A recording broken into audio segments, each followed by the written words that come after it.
Hello, my friend, and I want to ask you a question. Do you know the truth about angels?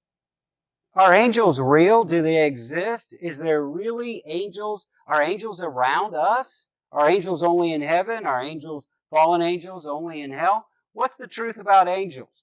Well, this week we're going to be talking about the truth about angels. I'm Dave Early.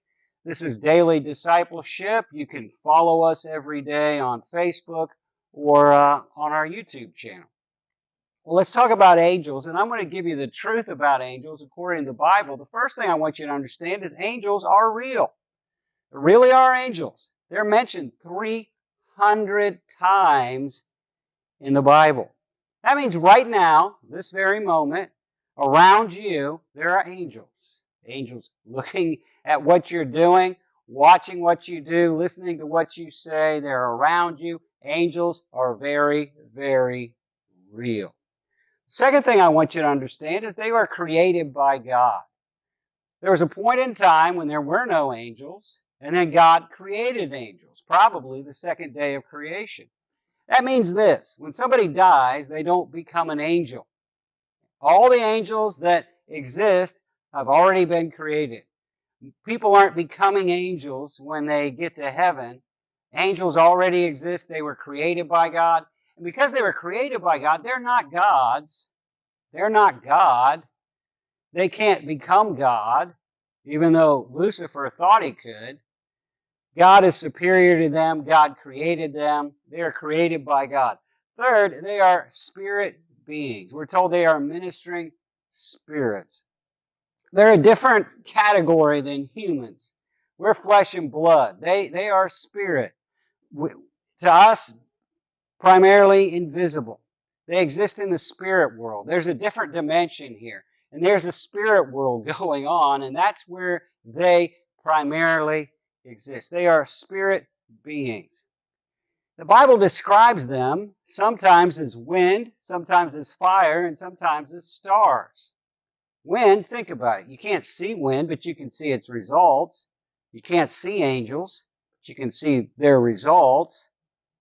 Fire, when angels are described, they're often described as flaming, as fire, as brilliant lights.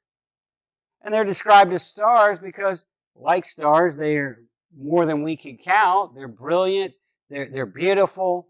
So angels are described in the Bible as wind, fire, and stars. As I mentioned, they're innumerable. We can't count them. The Bible didn't have words when it was being written for innumerable. What they would say in the New Testament is myriad, or thousands upon thousands. And the idea is thousands upon thousands upon thousands upon thousands, more than you can count. How many angels are there? More than you can count. To us, God knows how many, but to us, they're basically innumerable, more than we can count. Number 6, they're mighty.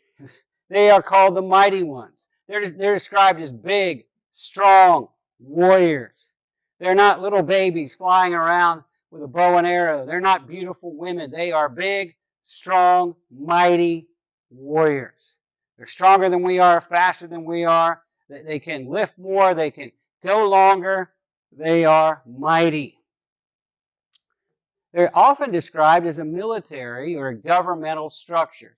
Depending on the translation, depending on the verse, principalities, powers, authorities, kingdoms, thrones. They're described like you would describe an army, where you've got a private and a corporal and a sergeant and a major. There's different ranks of angels. And they're also in different sections. There's angels that seem to be dealing with territorial regions, principalities. There's angels that seem to be dealing with different systems. There seems to be angels that are involved in healing, angels that are involved in protection. They are in structured ranks. It's a very organized system that they operate under. And to us, for the most part, they're invisible. I love the story of Elisha in 2 Kings chapter 6. The king of Aram is mad at Elisha because Elisha keeps telling Israel where Aram is going to be. They're at war with Israel, where they're going to fight. So Israel is ahead of the game because Elisha has inside information. He's getting it from God. Well, the king of Aram finds out where Elisha is staying, and he's staying in a village, and he sends an entire army to surround that village. Elisha's servant gets up in the morning and sees them surrounded by an army and says, Master, what are we going to do? What are we going to do? We're surrounded by an enemy army. And Elisha says, don't worry about that. Those who are with us are more than those who are against us. They may have us surrounded, but God has them surrounded. And the enemy army, God said, open his eyes so he might see.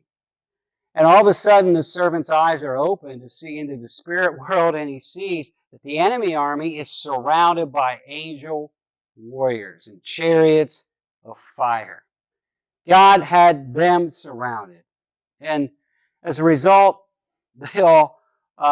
Elisha had them all made blind. The enemy army led them to Israel, where they were taken captives.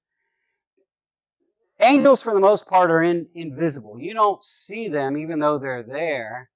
If God were to open our eyes and we would see them, it would be an amazing sight to see this glowing, burning, bright, brilliant, powerful being or beings that are all around us. I want to encourage you today. Maybe you feel like you're all alone. Maybe you feel like you're going through something all alone. God knows where you're at. God knows what you're doing. And God has you surrounded by angels. This is Dave Early. If you like this type of Bible teaching, watch us every day on Facebook or subscribe to our channel on YouTube.